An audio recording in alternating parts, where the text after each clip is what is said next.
Hey bro, kenapa sih seseorang sering muncul di pikiran kita? Atau kenapa kita susah banget move on dari seseorang?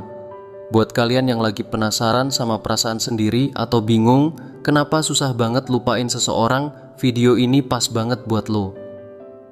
Kita bakal coba bongkar dari berbagai sudut pandang, mulai dari law of attraction, kepercayaan spiritual, sampai perspektif psikologi guys. Jadi, stay tuned dan jangan skip-skip biar nggak ada info penting yang kelewat ya guys. Pernah nggak sih lo lagi nggak ngapa-ngapain tiba-tiba kepikiran seseorang terus-menerus? Bahkan pas lo udah berusaha buat nggak mikirin, tetep aja muncul lagi di kepala lo. Rasanya kayak ada magnet yang terus narik perhatian lo ke dia, ya kan? Nah, di video ini kita coba bedah kenapa itu bisa terjadi guys. Siapa tahu jawaban yang lo cari ada di sini. Stay tuned guys. Perspektif pertama, Law of Attraction. Menurut teori ini, apa yang kita pikirkan bisa menarik hal-hal yang sejenis ke dalam hidup kita. Jadi kalau lo terus mikirin seseorang, bisa jadi lo secara nggak sadar lagi mengundang energi mereka buat hadir dalam hidup lo. Bahkan mungkin bisa aja orang itu juga lagi mikirin lo, entah sadar atau enggak. Semakin sering energi kalian terhubung, makin besar kemungkinan sosok mereka terus muncul di pikiran lo. Gimana, makin penasaran enggak? Yuk, kita lanjut bahas perspektif lainnya. 2. Sudut pandang spiritual. Sekarang kita coba lihat dari sisi spiritual nih gengs. Dalam kepercayaan spiritual, sering banget tuh ada anggapan kalau seseorang muncul terus di pikiran kita, itu tanda ada vibes atau ikatan batin yang kuat antara kalian berdua.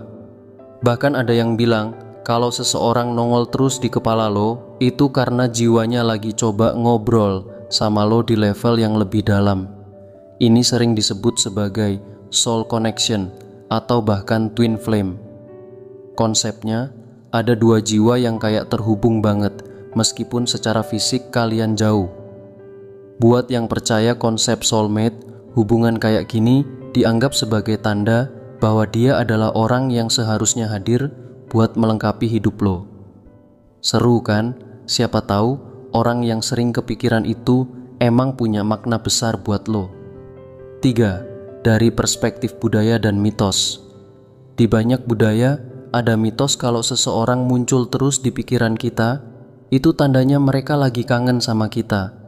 Bahkan kalau lo mimpiin seseorang berkali-kali, katanya ada hubungan emosional yang kuat di antara kalian.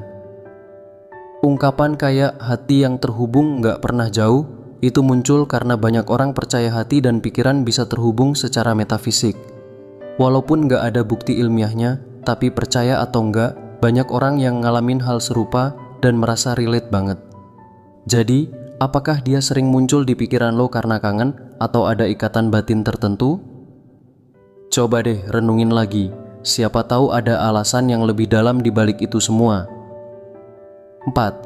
Sudut pandang psikologi. Sekarang kita bahas dari sisi psikologi, ya. Kalau seseorang terus-terusan muncul di pikiran lo, biasanya ada perasaan kuat yang terlibat di situ, kayak bisa jadi rasa suka, senang, kecewa, atau malah penyesalan. Pikiran manusia itu suka banget mikirin hal-hal yang belum selesai atau yang punya dampak emosional gede buat kita. Mungkin ada kenangan yang terus keinget atau ada perasaan yang belum tuntas lo selesaikan. Kadang-kadang alam bawah sadar kita tuh cuman lagi coba processing emosi-emosi itu, makanya orang itu sering banget nongol di pikiran lo. Jadi kesimpulannya, ada banyak banget alasan kenapa seseorang sering muncul di pikiran kita. Dari sudut pandang law of attraction, mungkin energi kalian lagi nyambung banget. Dari sisi spiritual, bisa jadi ada ikatan batin yang kuat. Nah, kalau dari psikologi, mungkin ada emosi atau kenangan yang belum kelar. Kalau lo punya cerita atau pengalaman yang sama, share di kolom komentar. Ya, siapa tahu bisa bantu yang lain yang lagi ngalamin hal serupa. Jangan lupa buat like, share, dan subscribe biar nggak ketinggalan konten menarik lainnya. Thanks banget udah nonton bro. Sampai ketemu lagi di video berikutnya. Semangat bro.